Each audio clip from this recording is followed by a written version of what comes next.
منگلہاٹ police کی گھر گھر تلاشی مہم، 14 روڈی شیٹرز زیر حراست۔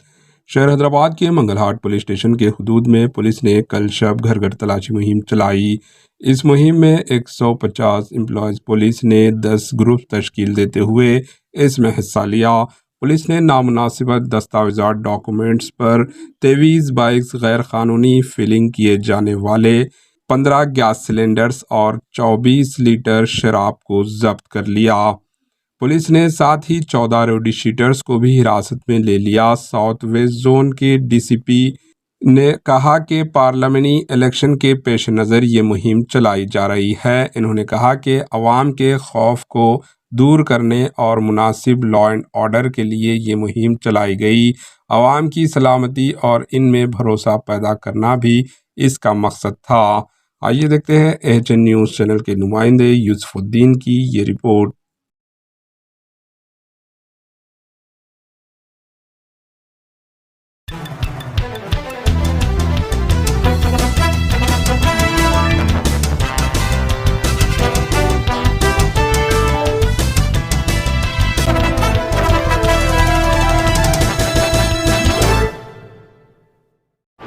AHN نیوز کو لائک کریں، شیئر کریں اور سبسکرائب کرنا نہ بھولیں۔